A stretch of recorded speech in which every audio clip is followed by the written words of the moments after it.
Estando com os discípulos no Monte das Oliveiras, Jesus ouviu deles a seguinte pergunta: Que sinal haverá da tua vinda e da consumação do século? O mestre, então, enumerou vários sinais indicadores do seu retorno à terra. Alguns sinais destes apresentados tiveram cumprimento inicialmente em Jerusalém e serviram como maquete ilustrativa dos acontecimentos do fim. Outros sinais, porém, estão se cumprindo agora, em nossos dias. Todos os dias lemos e ouvimos nos jornais, rádio e televisão inúmeros acontecimentos. São várias as tragédias: terremotos, chacinas, roubo, enganos, crianças abandonadas, doenças, fome, guerras. O que diz a Bíblia sobre esses acontecimentos?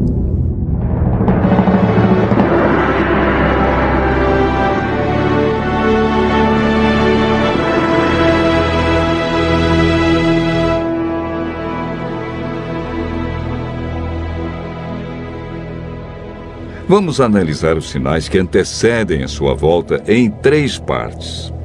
Primeiro, os sinais no mundo social. Segundo, sinais no mundo natural. E, por último, sinais no mundo religioso.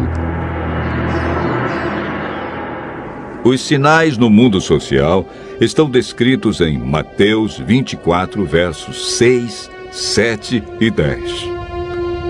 Jesus profetizou que antes de sua volta, o mundo estaria envolvido em guerras, fome, nação contra nação, reino contra reino, traição e ódio entre as pessoas.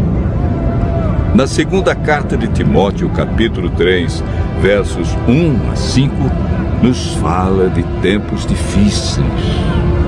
Desemprego, fome, pessoas egoístas, avarentas, pessoas blasfemando de Deus, filhos desobedientes à paz, homens sem domínio de si. Esses sinais no mundo social são provenientes da obra de Satanás e não de Deus. Na segunda parte do nosso estudo, falamos a respeito dos sinais no mundo natural. Mateus 24, versos 7 e 29, fala de sinais que estão acontecendo e que já aconteceram. No dia 19 de maio de 1780, o sol escureceu. Esse dia ficou conhecido como o Dia Escuro. Na região leste dos Estados Unidos, tão densas eram as trevas que as lamparinas foram acesas ao meio-dia. A lua, embora fosse cheia, negou-se a iluminar. A ciência não conseguiu explicar esse fato sobrenatural, mas a Bíblia o apresenta como um dos sinais que antecede a vinda de Cristo. Em 13 de novembro de 1833, ocorreu uma deslumbrante queda de estrela jamais vista. Esses sinais já se cumpriram uma vez, mas antes da vinda de Jesus se repetirão com maior intensidade. Os sinais no mundo natural, como terremotos, enchentes e grandes calamidades que matam milhares de pessoas, indicam que Satanás está agindo até mesmo na natureza. Tratamos na terceira parte do nosso estudo sobre os sinais no mundo religioso. Mateus 24, versos 4 e 5, fala sobre o engano religioso que haverá no tempo do fim. Mateus, capítulo 24, verso 11, refere-se ao aumento das religiões. Somente no Brasil existem mais de 1.500 religiões cristãs. No mundo, são mais de 35 mil religiões cristãs. Jesus afirmou também que antes de sua vinda, os falsos cristos e falsos profetas operariam sinais e prodígios. Mas o que fazer diante de tantas religiões? O conselho de Jesus é claro. Ele diz: acautelai-vos para que ninguém vos engane, porque muitos virão em meu nome e enganarão a muitos. Segundo Pedro 2, versos 1 a 3, fala da atitude de líderes religiosos que são movidos pela ambição e acabam usando a religião, a Bíblia, milagres e o nome de Deus para explorar as pessoas que os procuram em busca de curas, sinais e prodígios. Outro sinal no mundo religioso é encontrado em Mateus 24, verso 14. Apresenta o sinal de Deus, que indica que o fim realmente chegou. Esse sinal é a pregação do Evangelho do Reino em todo o mundo. O apóstolo Paulo nos fala em Gálatas, capítulo 1, verso 6, de um outro evangelho que parece ser bíblico, mas não é.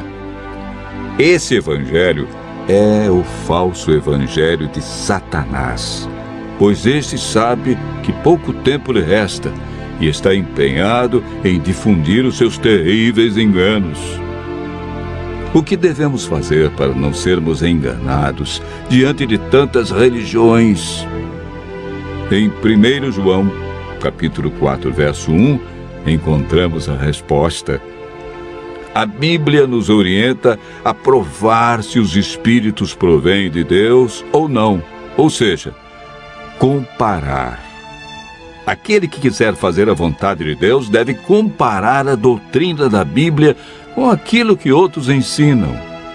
Por que Deus manda provar?